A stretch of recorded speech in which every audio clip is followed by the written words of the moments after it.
Wakati wa Yusufu, kitabu cha Mwanzo sura ya 41. Yusufu alishtakiwa akafungwa gerezani. Waliofungwa gerezani walikuwa wafungwa wengi. Kwani gerezani kuna mfungwa mmoja? Kuna wafungwa wengi. Lakini Biblia inasema kwamba Yusufu, Bwana akampa kibali Yusufu kwa mkuu wa gereza. Unapewa kibali. Kibali ni upendeleo. Sio kwa sababu unafaa. Ngoja nikwambie hivi, ili unielewe. Tunaweza wote tunalima shamba. Wote tunasali kanisani. Mwingine akavuna magunia 10, mwingine akavuna magunia 100. Kibali kinakupa upendeleo kuliko wanadamu wengine. Wote tunaweza kuzaliwa nyumba moja, familia moja. Lakini mmoja kati ya familia au wawili wakapata kibali cha kuwa na mafanikio makubwa. Kibali. Unaweza kuanza kujenga nyumba ya kuishi. Ukikosa kibali huwezi kujenga nyumba. Kibali sio maana kwamba ni kibali cha serikali. Upendeleo wa kiungu. Kwa katika maisha, kama kuna kitu unatakiwa kiombe Mungu akusaidie, ni kuwa na kibali. Labda tuangalie Luka sura ya 2 mstari wa 52. Luka sura ya 2 mstari wa 52. Utaelewa kitu gani kilitokea kwa Bwana Yesu. Kibali. Luka sura ya 2 mstari wa 52. Maandiko yanasema, naye Yesu akazidi kuendelea katika hekima na kimo, akimpendeza au akipata kibali, akipata upendeleo kwa Mungu na kwa wanadamu. Mnaweza kuwa mnasoma wanafunzi wote shuleni, mnafundishwa na mwalimu mmoja, mwingine akapata marks za juu, mwingine akapata marks za chini kwa sababu ya kibali. Mnaweza kuwa wote ni wanawake, wote warembo, mmoja akaolewa, mwingine asiolewe kwa sababu ya kibali. Mnaweza kuwa wote mnafanya biashara, maduka matano makubwa katika frame moja, wote biashara aina moja, mmoja akafanikiwa akatoka, wengine mkaporomoka mkafeli kwa sababu ya kibali.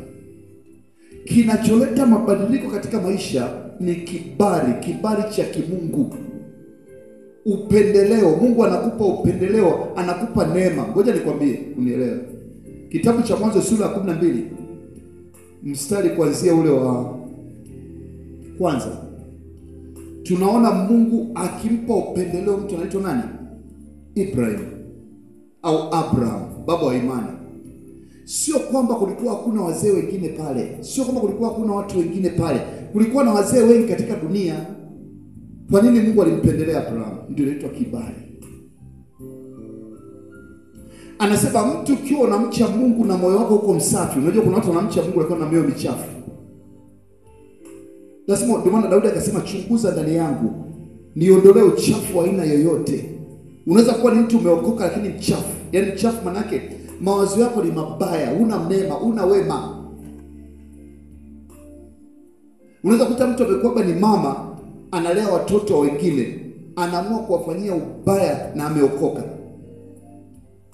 Nimesha kwenda kwenye nyumba ambayo watoto wa nyumbani ambao ni watoto wa huyo mama wanakula kuku na chips. Watoto wa mke mwingine ambaye alikuwa ameondoka, amefariki, wanakula ugali na dagaa. Na wametoka kanisani. Kwa ina maana moyo wake huyu mtu ni mbaya, pamoja kama ameokoka. Bwana Yesu asifiwe. Ndio maana Mungu anaangalia mioyo. Mungu angalii kwa nje tunapoonekana. Oh, mchungaji, ndio baba, lakini mtu mshenzi kabisa. Bwana Yesu asifiwe. Mtu wa ovyo anajiita ameokoka. Kwa Mungu, unapokuwa na moyo ambao ni wa ukweli, moyo wa haki, moyo ndani yako kutoka moyoni na upendo. Biblia inasema kwamba kitabu cha Zaburi 5:12 anasema Mungu uwazungushia kibali au wampendao kama ulinzi. Kwa kitu kinachofanya tuweze kuendelea kati tumeokoka ni kibali. Kwa wale ambao wanajua, wengine tumesoma shule, wengine tumefanya kazi, wengine tumefanya kibiashara. Usipokuwa na kibali unapoteza mtaji. Usipokuwa na kibali unaweza kufungua biashara yoyote, hakuna anayekuja kununua. Inaitwa kibali. Kibali akitafutwa, ila kinamfuata mtu mwenye tabia za kimungu. Hatua ya kwanza, Mungu atakutana na wewe, aone moyo wako unyenyekevu. Ndio maana Biblia inasema wanyenyekevu watairithi nchi. Unyenyekevu ndio sifa kubwa ya kwanza ya kumfanya mtu awe na kibali. Unyenyekevu unaotoka moyoni, Mungu anauthamini sana. Watu wenye kiburi mara zote wanakosa kibali. Sasa unyenyekevu sio ujinga. Unyenyekevu ni hatua ya kuwa na hofu ya Mungu na kujua Mungu ndio anakusaidia. Mpendwa katika Bwana, ndio maana kwenye ibada nyingine unasema leo tunatia mafuta ya kibali. Maana yake unaondoa nuksi. Nuksi maana yake ni watu wanakuona wa kawaida, watu wanakuchukulia kama poa. Lakini ukiwa na kibali, watu wanakuona unaona nuru ya Mungu, kwa sababu Mungu anakuwa amesimama mbele yako, malaika wanakuwa wamekuzunguka. Kwa watu wakikuona wanaona nuru. Kuna mtu mmoja nilikutana naye siku moja wakati fulani nilikuwa napitia kitu fulani, akaniambia ni mtu wa India. Akaniambia nikuona kuna kitu kimekuzunguka hapa. Yeye anaona katika ulimwengu wa roho. Yaani anaona hapa kuna kitu kimezunguka huko.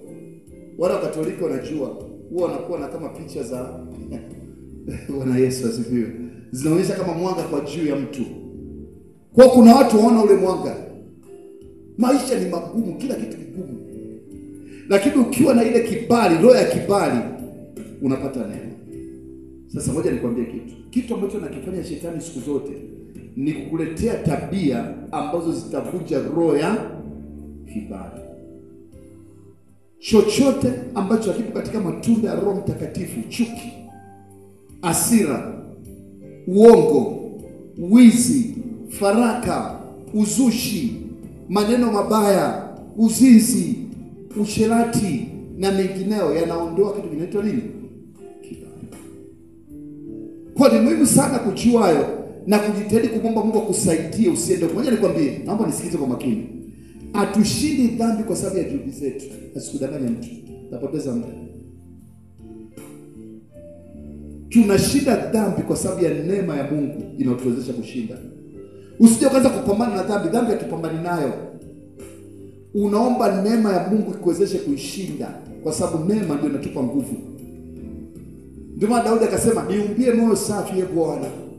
Ukishajiona na moyo hovyo, moyo unaukwa toka siku nyingi, kutokana na mazingira unaokulia, familia unaokutana nayo, ndugu unaokutana. Na mtu ana roho ya uchoyo, sio kwa sababu ameumbwa nayo. Alivyokuwa walikuwa wanaficha chakula. Kwa huwezi kumbadilisha huyu mtu, anahitaji kumuomba Mungu amuumbie moyo safi. Jioni leo natamani pale ulipo tutakuwa na maombi 5 ya kuweza kuomba neema ya kibali.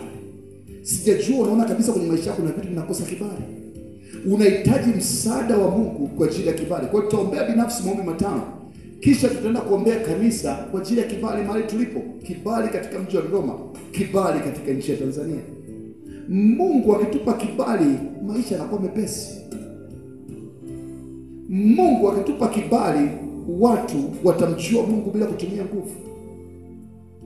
Mpendwa katika Bwana, ukikosa kibali, maisha ni ya hovyo. Maisha ni magumu. Ndio maana Biblia inasema kwamba Bwana Yesu, kitabu cha Luka 2:52 tusoma, aliendelea kukua katika kimo na nguvu, akimpendeza Mungu. Na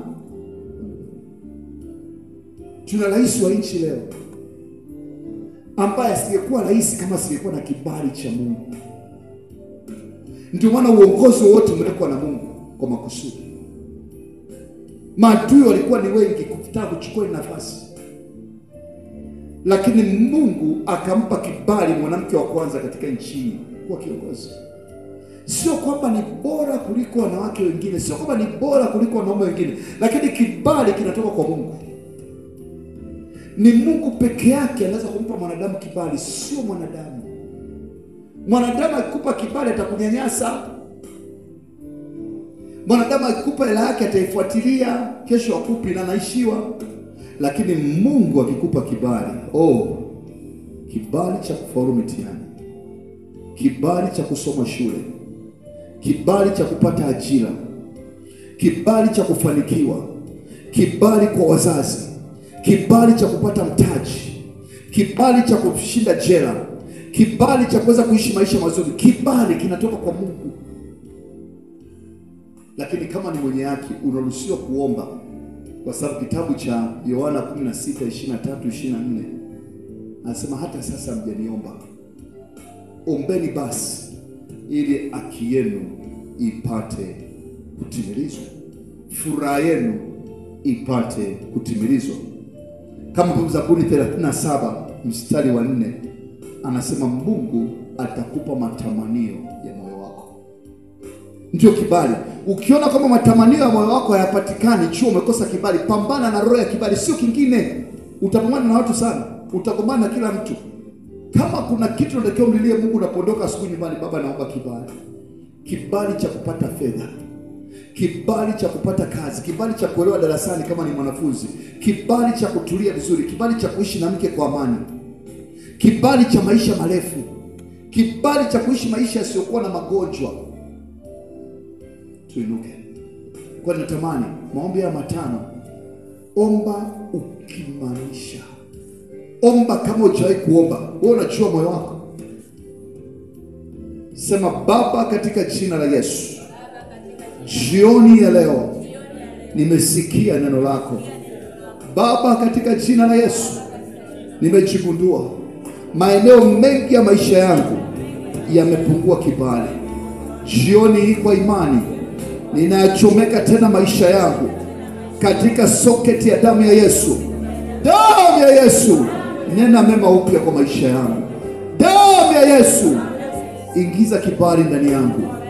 Damu ya Yesu, nipe neema ya kibali kwenye kazi yangu, kwenye biashara yangu, kwenye ofisi yangu, popote napoenda, katika jina la Yesu. Baba katika jina la Yesu, wewe ndio unatoa vibali. Tazama Bwana Yesu, ulipokuwa chini ya nchi ukapata kibali kwa Mungu na kwa wanadamu. Mungu wangu, nainua mikono yangu juu, naomba kibali kwa Mungu, naomba kibali kwa wanadamu. Baba, umesema utanibariki. Baada ya kumwamini Yesu Kristo nimekuwa mtoto wako. Ninajua kuna mahali pengi nimekosa kibali kwa wanadamu, kuna mahali pengi nimekosa kibali kwa Mungu. Leo nainua mikono Bwana, achilia kibali Mungu wangu, achilia kibali Bwana. Naomba kibali katika kila ninachofanya, katika jina la Yesu. Sema Baba katika jina la Yesu, nguvu yoyote kutoka nyumba baba yangu, kutoka nyumba mama yangu, inaozuia kibali kwenye maisha yangu, ewe nguvu, sikia sauti ya Bwana, kufa jioni leo. Ewe nguvu, sikia sauti ya Bwana, kufa jioni leo, katika jina la Yesu.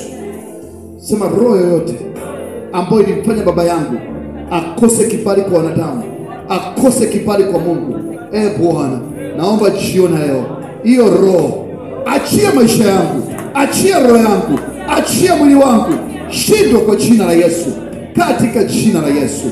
Baba naomba neema ya kibali. Baba naomba neema ya kibali.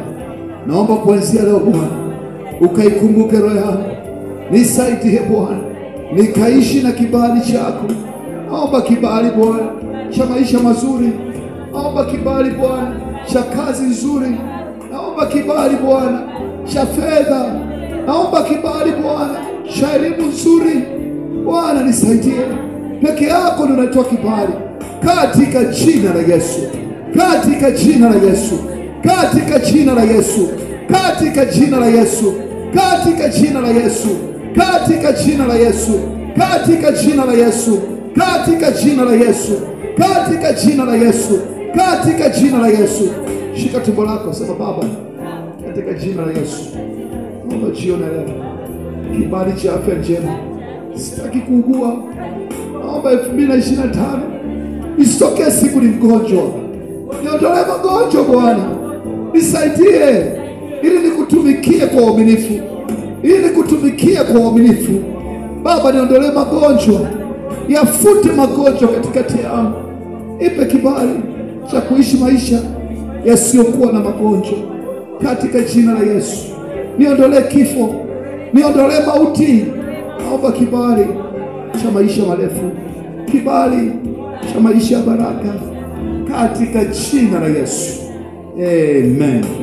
Sema Baba, kwa jina la Yesu tunainua huduma ya Success Church. Tunainua huduma ya mahali hapa Bwana. Bwana, ni wewe umetupa kibali cha kuwepo katika nchi. Wewe umetupa kibali cha kujenga hata jengo. Umetupa kibali cha mahali pazuri. Tunaomba sasa Bwana, kama ulipotupa kibali kwako, achilia kibali kwa wanadamu. Wale ambao uliwakusudia waweze kuwa washirika wa mahali hapa. Baba, tunaomba kwa nguvu kuu ya jeshi la malaika ukapate kuwaleta sasa katika jina la Yesu.